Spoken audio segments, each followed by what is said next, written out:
All right. Hello, this is Adrian Tepes, and joining me here is Albeleo, and this is another episode of Whatever Happened to the Game. So, Ooh. this is our third episode, and as I have gone by our usual pattern, each third episode means I'll have a collection as a supercut together as one big premiere episode in the evening on next Thursday. So, it should be great for those who can't catch us in the morning. Or if it's nighttime in your time zone, depending. So we have some news today about games in general. So we will only do one each, but it should be pretty fun because some of these games we're talking about are a little more complex than previous ones we've mentioned, or recommended, rather. So how are you doing, Albeleo? I'm doing pretty good, buddy. How's everything going?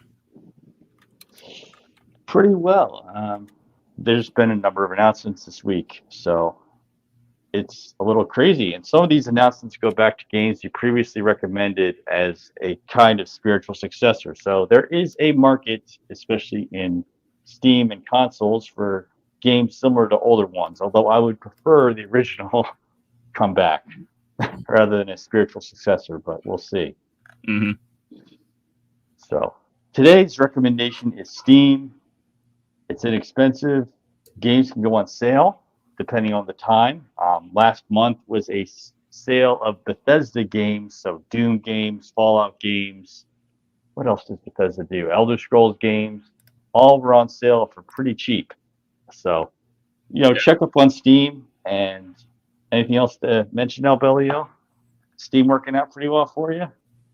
Oh yeah. If you love retro or if you love future, like current and soon to be future games, I suppose everything works out great. You can get all kinds of collections. If you're a big Resident Evil fan, it's up there.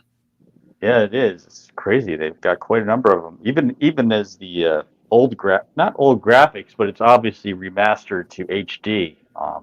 So I had a wish list for the old Resident Evil 2 on Steam. Mm-hmm. Should be pretty interesting because it's nice to be able to fit my screen, because obviously back in the days of PS1, it wasn't built for 1080p graphics. Yeah. But with Steam, you can get versions that are made for your newer graphics. So it's great. So these are our recent works. Want to talk about yours first, Albeleo, your recent video? Well, the two recent videos were Alien Romulus, which was awful, and that one right there is Borderlands, and I am not a Borderlands fan, but I'm glad that I'm not a Borderlands fan because I would want to punch a nun with how bad this movie was. Yeah, the Borderlands. I've played 1 and 2. I haven't gotten to 3 yet. They're okay shooting games, kind of inspired by Mad Max. Mm-hmm.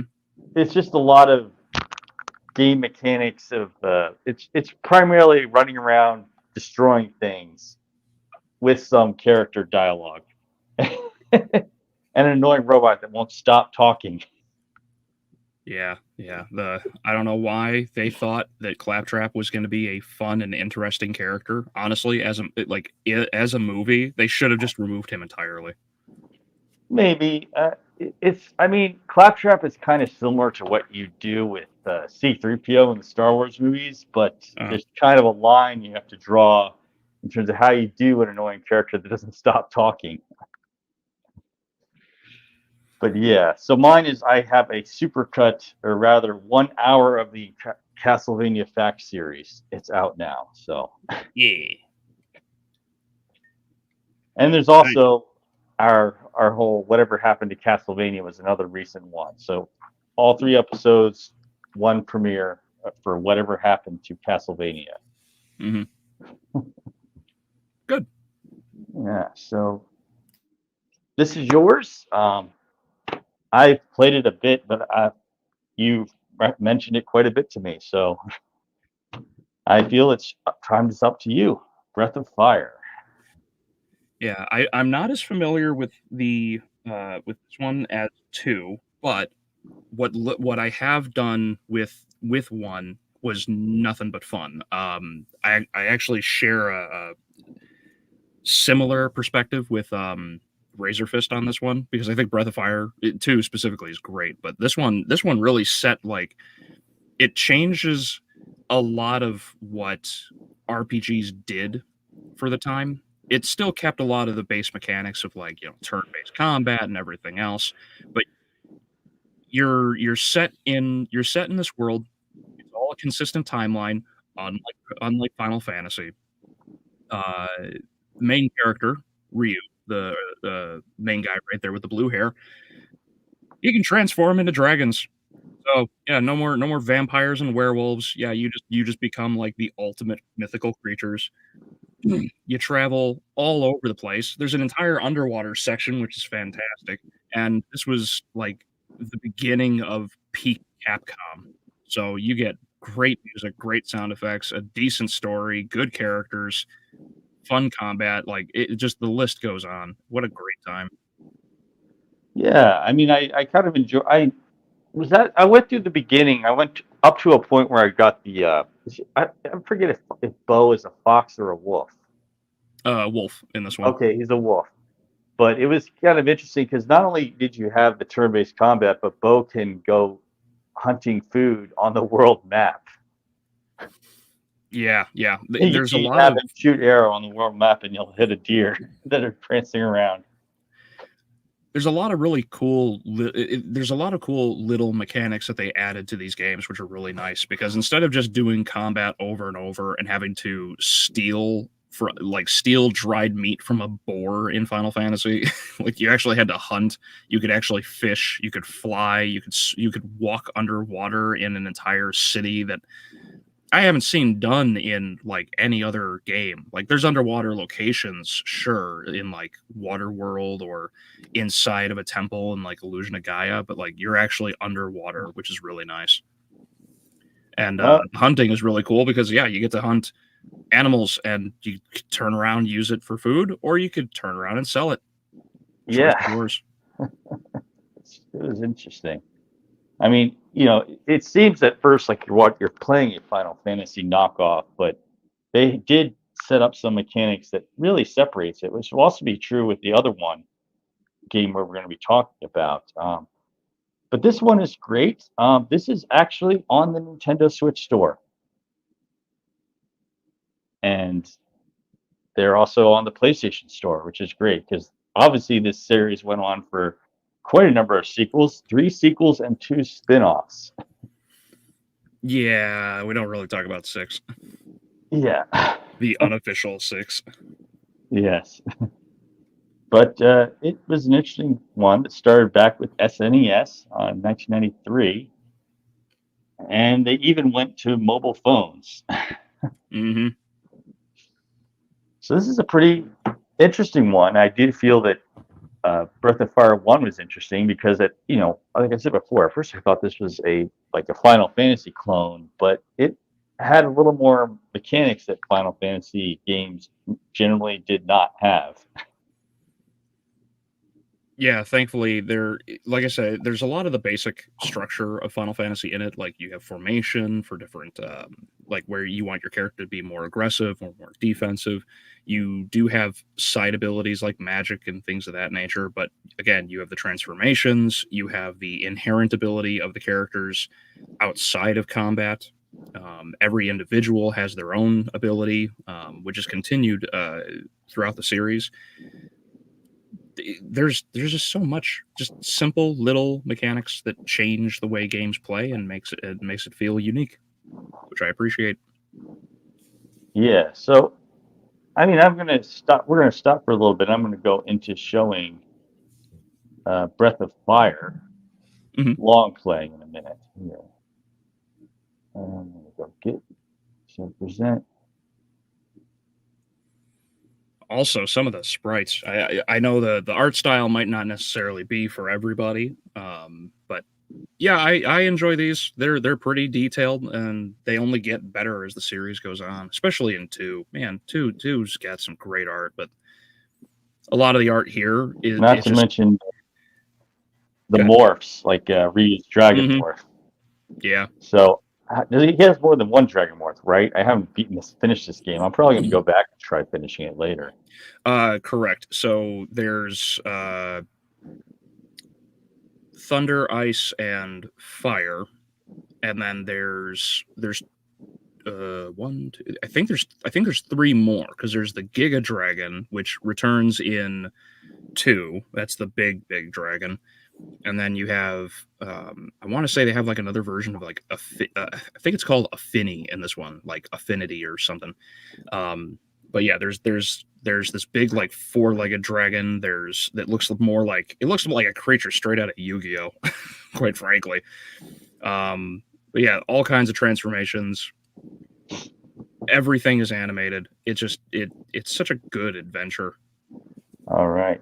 Yeah, so if you don't mind, I'll take a minute to go into showing a little bit of what Breath of Fire looks like, which should be pretty fun. Be my guest.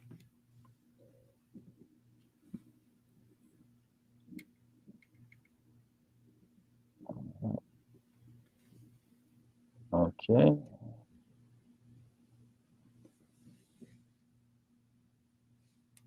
Here. So this is where you leave. You're about to leave. Yep. I also really appreciate games that took the time to do more detailed sprites than what Final Fantasy ended up doing, because Final Fantasy was always like really copy and paste. Yeah, even with Stick, they were really detailed. They eventually developed a template with Final Fantasy, so if it works, it works. Mm-hmm. But here it is. This is the world map, and you don't have Bo yet, but I'm going to try and skip to show what I was talking about with him. Sure.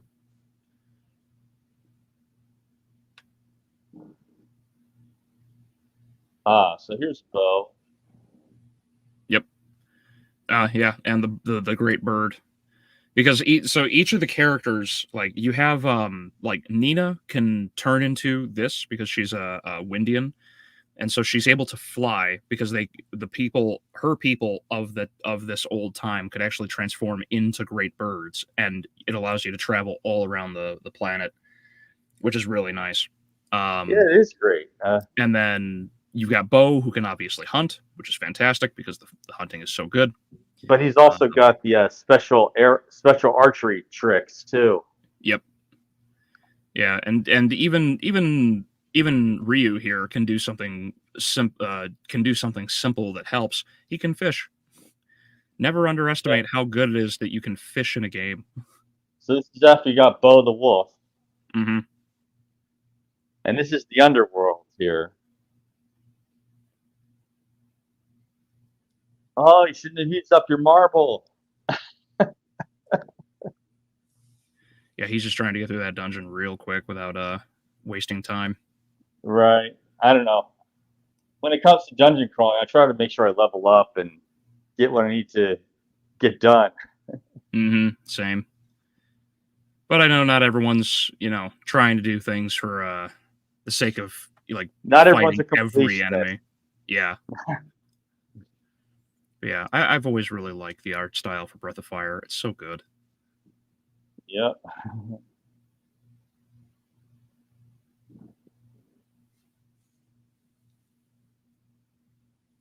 I like the Golden City. Yeah. Like how the sparkles are actually in the same spot on the screen. They just move with the camera. Yeah. Oh, Ross. Find Ross. Mm-hmm. So I'll move forward.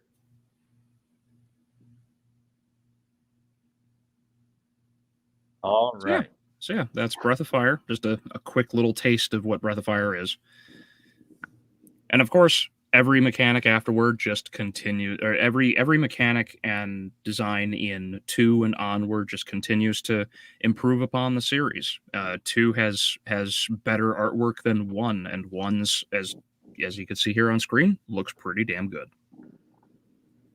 Join button. Yeah. The game lets you choose if you want to join, which will be similar with the next game we're going to talk about, which,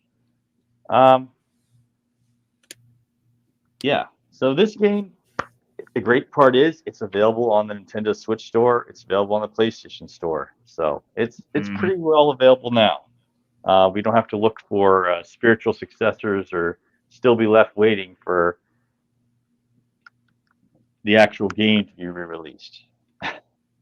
Although I hope some of what we mentioned gets re-released. I really do. Would be nice. Like a complete Breath of Fire collection on GOG or Steam would be great. It would be. Breath of Fire 4 is the best. I haven't played 4. I'm wondering if there's a rights issue. I'm wondering if there's a rights issue because it started on Super NES, but it became a PlayStation series. Starting with was it Breath of Fire 3 is when it started becoming a PlayStation series? Yeah, so 1 and 2 were on the Super Nintendo, 3 and 4, I believe, were on PlayStation. Albo could probably correct me on this one.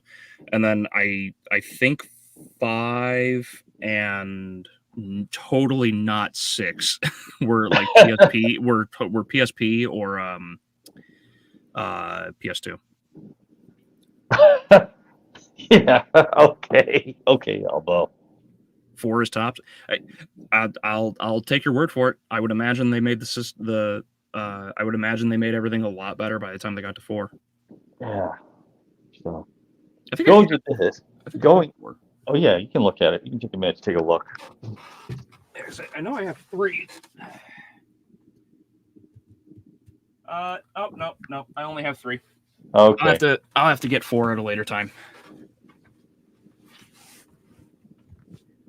Oh, so 5 went to PS2. Okay. Yeah.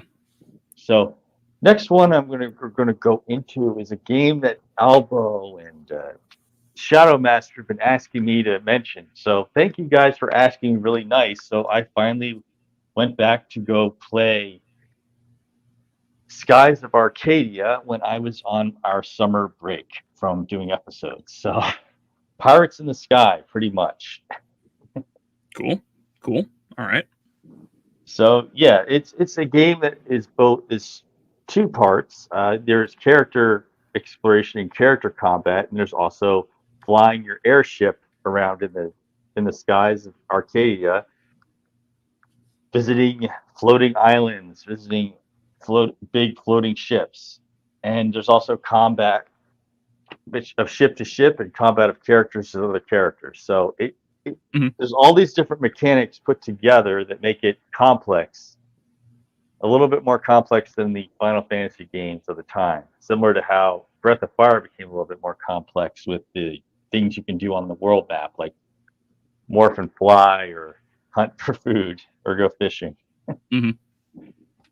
So it's similar in how it works to being on a Final Fantasy airship where you can go into the mode of walking around in the airship, and you can walk around on your ship, and you can fly the ship. So there's 3 main characters: Captain Vice, the guy in the blue. Okay. Ica. Interesting way to hold his sword, but okay. Yeah, he uses like a baton sword or tonfa blade sometimes.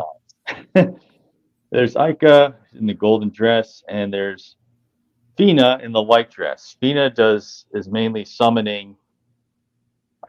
Ica has boomerang, and obviously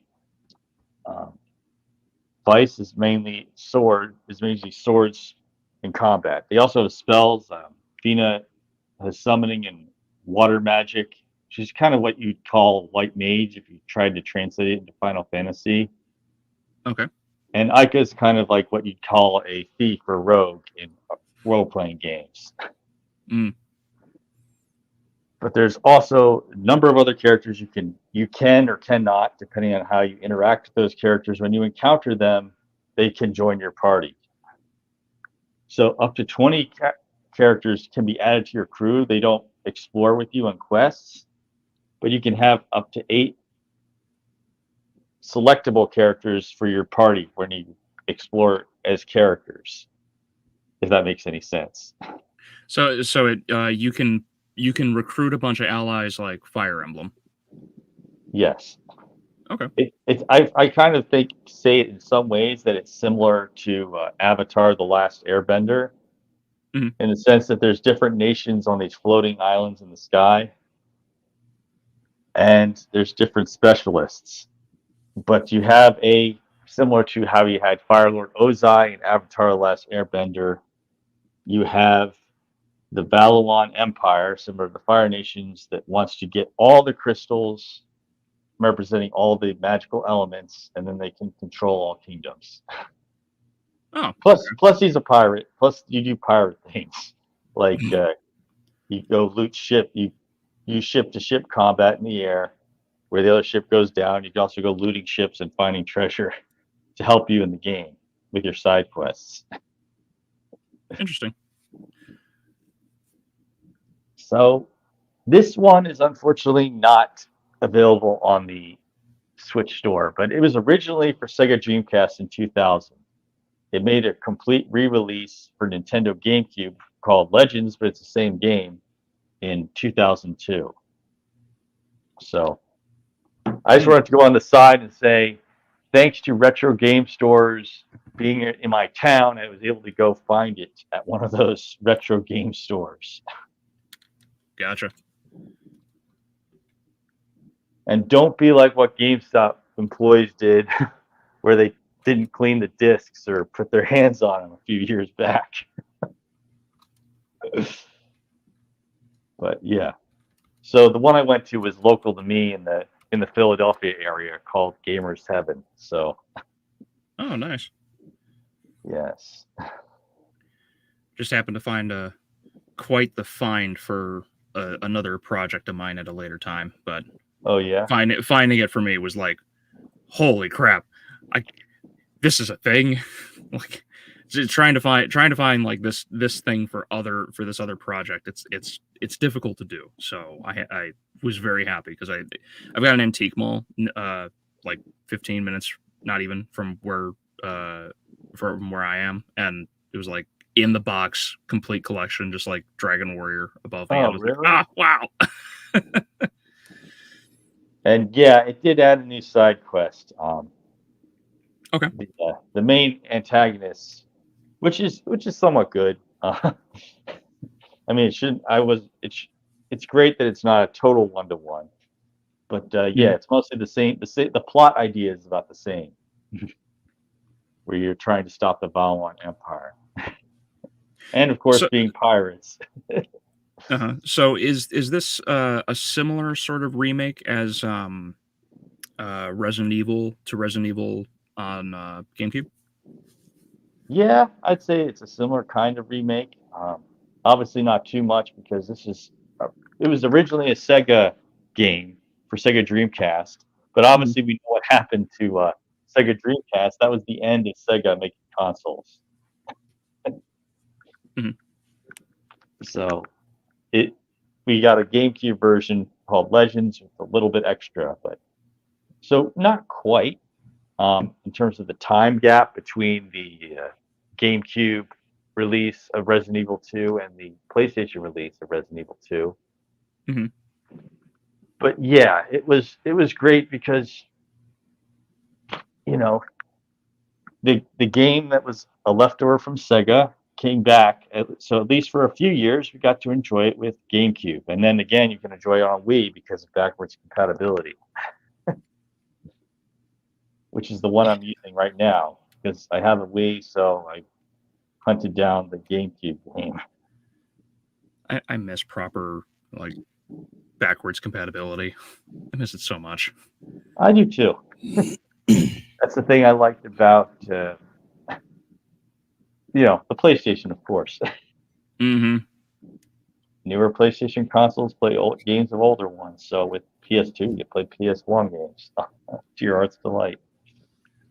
And of course, silver PS3 could play both PS2 and PS1 and PS3.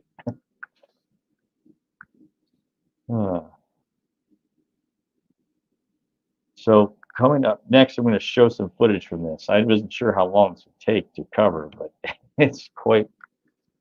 Again, it's complex enough that sometimes you just have to show how it works. Sure. I was actually just going to ask you because I see the artwork there, and there's a comic. So is Arcadia a bigger franchise, or is there at least a franchise? No, it didn't end up becoming much of one. There was a spin-off comic book for it, which is Okay. cool because you get to see some background information on characters in the crew of the ship, but Mhm. that it didn't spin off into much. I mean, Gotcha. it was Gotcha. unfortunate enough that it Sega Dreamcast didn't last long. Yeah. Well, that is unfortunate. I just wasn't sure. I'm glad to see that it at least got a remake onto GameCube. Yeah, which helped it go for a little longer. But there is, as I'll mention later in this game, they have released one for just about all for the various systems. Hmm. That's and Steam as well. That has a lot of what you got in Skies of Arcadia. So let Okay. me go get share screen. Yeah, I need to get 2 monitors at some point. A lot more, Makes the world a lot easier. especially on chats like this. Hmm. All right, so we're going to go watch Skies of Arcadia.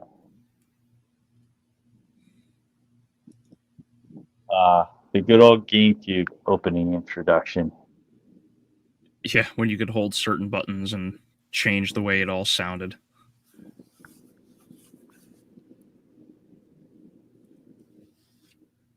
Back when people actually had fun developing games and systems. Right. A lot of it was just, the limitations. I mean, consoles weren't internet, and it was the late 90s when they Hmm. started having Diablo and BattleNet coming online. So for consoles, it was, you had to make something that people were going to play in the same room, or something that'd be a fun single player experience. Hmm.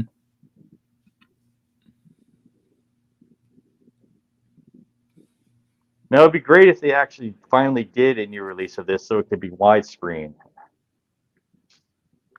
But otherwise, it's pretty good. There's Ica.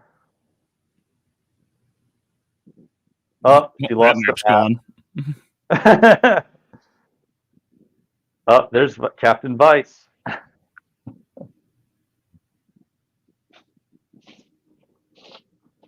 It's so funny that there's a seagull flying around So those are the the ship enemies that's right in the there. sky and not on the water. Yeah, it's a fun way of playing around with a fantasy of let's fly in the skies. Hmm. So there's Fina, and I think she summoned her flying dolphin. I guess not. She's got a flying dolphin. Yeah. You could yeah, I don't think you could convince me otherwise that this isn't just a like somebody looked at Final Fantasy IV and was like, yeah, you know what? I'm gonna take the airships and the whale and just turn that into a game. Yeah. So there's her little. I guess it's a Oh, flying whale. okay.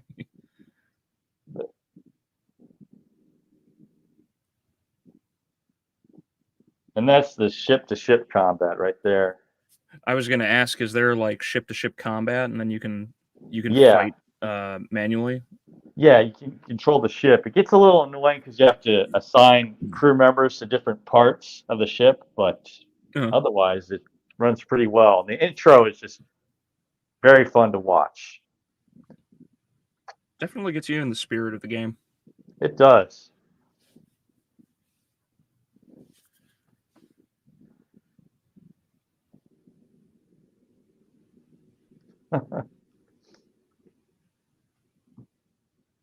So yeah, just like all of the GameCube ones, you want to.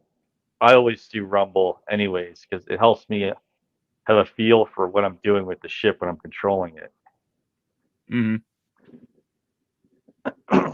So you can not really feel, but you can kind of tell, okay, there's a wind going this way, or I'm making a sharp turn. So this is where it starts. So you start off with Ica and Vice, and you Uh-huh. rescue who turns out to be Fina from the Empire. Okay. Because this is where she gets captured in the beginning. So you don't know exactly who she is as a pirate, but you're wondering, wow, she really is quite special. She's a summoning mage. I'm just getting Star Wars vibes here. Oh yeah, Final Fantasy always does some Easter egg for Star Wars in its games. Mm-hmm. Like they always have Biggs and Wedge in a number of Final Fantasy games. In 6 they have Biggs and Wedge. In 7 they have Biggs and Wedge. Yeah. So that's all And they fun always though. die. The prince. Mm-hmm.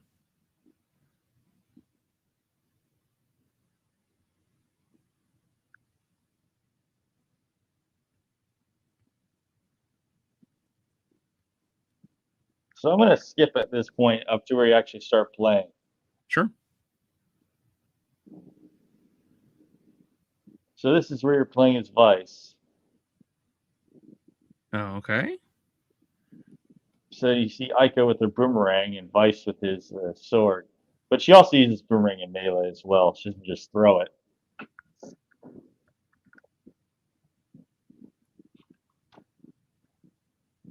So is the combat like a tactical movement sort of game, or is it It just plays like a turn-based wherever you're standing? Final Fantasy, but there's things like, are you being attacked from behind? Sneak attack. Is it a sneak attack? Mm. And your experience system is you collect gems. Because haha, pirate, collecting Uh-huh. treasure as a pirate. So you collect gems to level up certain skills. So you get red, different color gems are for advancing certain skills.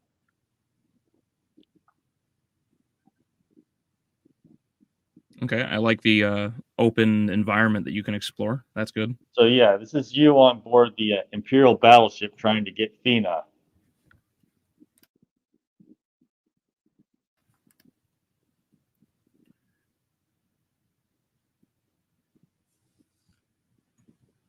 Oh, and then it loads into the okay, I see. So yeah, it's the combat's very much like Final Fantasy.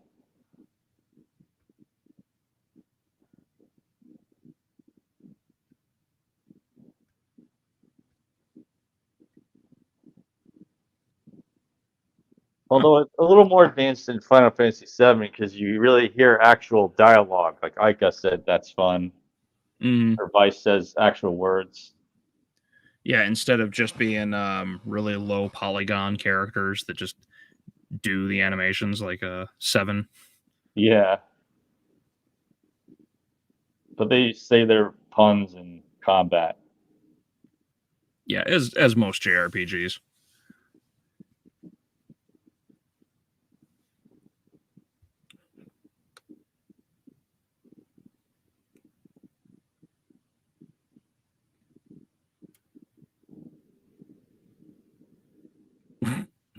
So yeah, How the did you print. defeat my soldiers? Very easily. Did you watch?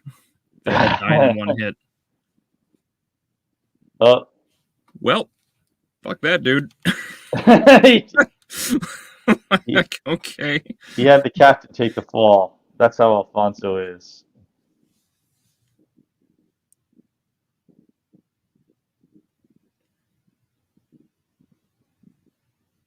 So I'm gonna just go get to where you find Fina. Ugh. Oh, this is Fina waking up.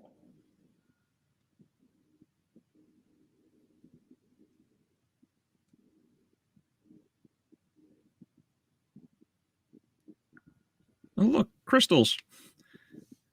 Yeah. Totally not the staple of every JRPG. Well, yeah.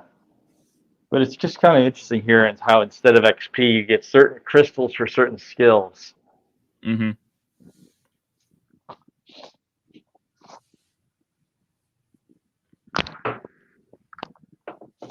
So does the experience that you get, obviously, like as you explained, increases that skill. Can you build characters into specific trees You in that can. way?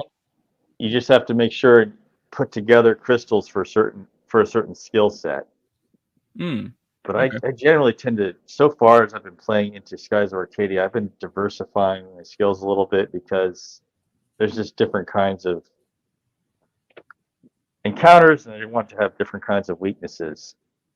Of course, there's different roles that your characters have. Like, for instance, Aika's the thief character, so I try to make sure her stealing and boomerang skills go up. And with Vice, I try to make sure his sword skills and his destructive magic goes up as well.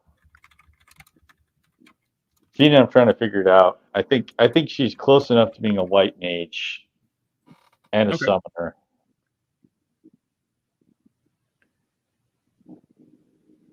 So I'll try to go to ship combat if I can. Yeah, see if you can find it. I'm interested to see.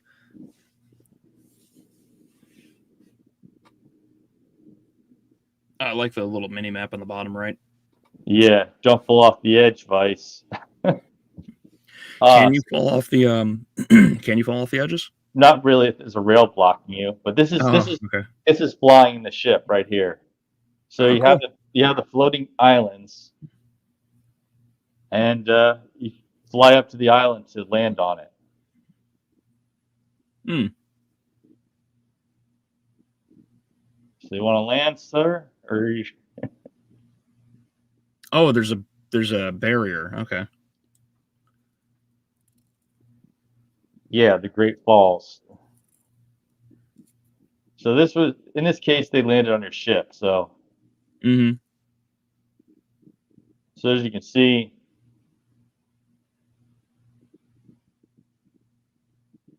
so obviously Aika has obviously leveled up her boomerang skills at this point.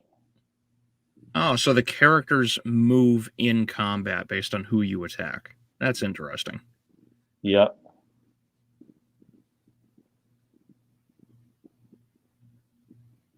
So S move. Oh, you're not gonna use S move.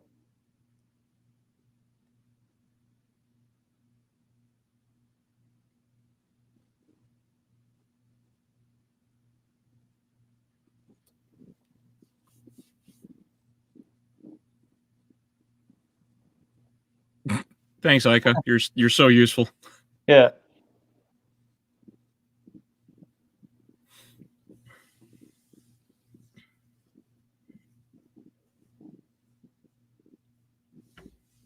All right.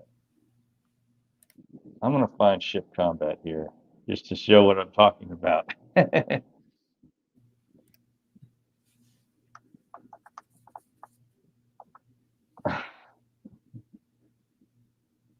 All right. So this is where you meet the Imperial ship Chameleon. Okay.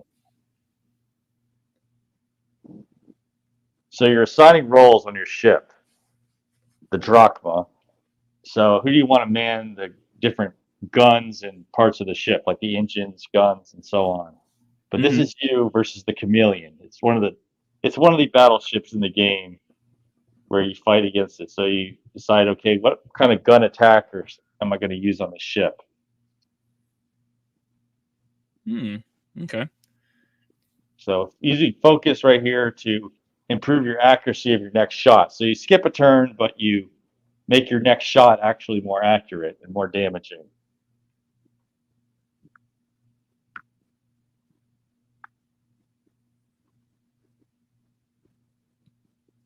Mm-hmm.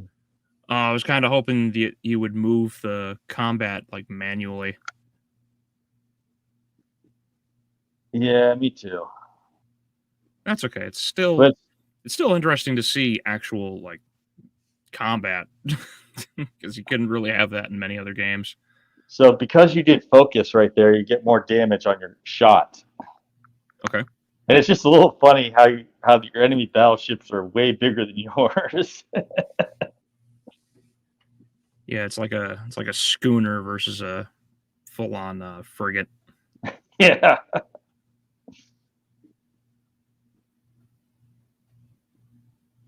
He's gonna broadside you.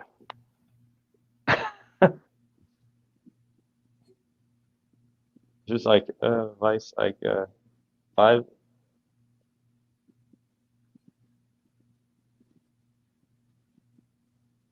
So this will be the end of it. Then we'll get on to the news. Sure. And catch up on comments.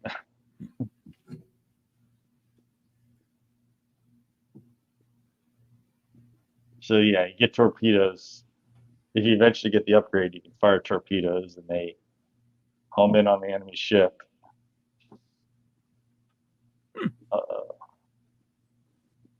And it just repeats a lot of the camera angles. I see. Yeah. Makes sense. So basically, it's Final Fantasy character combat with ships. Mm-hmm. So I'll end it right here. Cool. Okay. So we're back in the studio. So I'm going to go catch up on this thing. Thanks, Josh. Have a nice time at work. And Albo, you're so funny, Albo. Okay, so what else do we have in our comments here? Ikaruga got an Afterlife on GameCube too. Ah, yeah. Almost forgot about that one. So And now, Afterlife? yeah, it means they also released it on GameCube after the first version. It's another Sega Dreamcast games that after Sega Dreamcast went under, they had the game on GameCube. There was a Sonic game or two that got the similar treatment as well, where the Sonic game was originally on Dreamcast, but they ended up having a GameCube version. Okay. So, cool. So yeah, I'm going to mention later. Some of the Sonic games on Nintendo GameCube are pretty fun as well. So going like on. Sonic 06, the greatest game of all time. Yeah.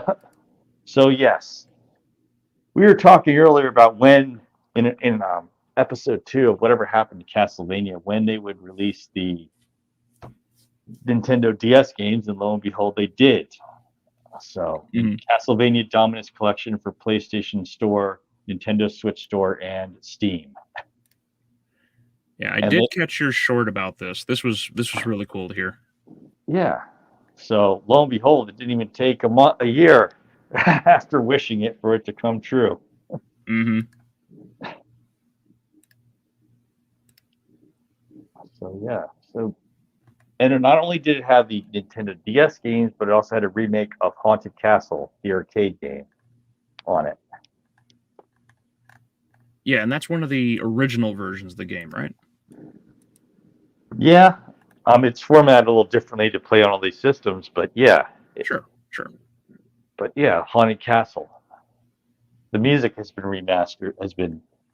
remade. So the music is different from what you got in the arcade console. Okay. So only the 3D and a few Game Boy titles remain without a remaster at this point, which would be great if they remastered the 3D ones, Curse of Darkness or Lament of Innocence. The next one is, so they also recently released Odalus, The Dark Call. So you play as a Viking instead of, it's based on, the maker of the game said he was inspired by Demon's Crest, which you mentioned earlier. Okay. So he said he wanted to make a game like Demon's Crest or Ghosts and Goblins, only you play as a Viking with various weapons trying to fight monsters. All right. So this one is, a spiritual successor to Demon's Crest or Ghosts and Goblins, and it's available on Steam. Sweet. So yeah, I said that they didn't quite re-release Skies of Arcadia, but this is very similar to Skies of Arcadia, called Sky Oceans Wings for Hire. Somewhat similar plot. You're running the crew of a flying pirate ship, and this one is not released yet. It's announced for October 10th, 2024. But it features characters in combat, and there's ship-to-ship combat too, similar to how Skies of Arcadia did that. And the demo is available on Steam right now, or on the Nintendo Switch Store. One of those two. Cool. Since pirates in the sky are basically our theme of the day. Yeah. So coming up later, we're going to do another recommended retro games episode.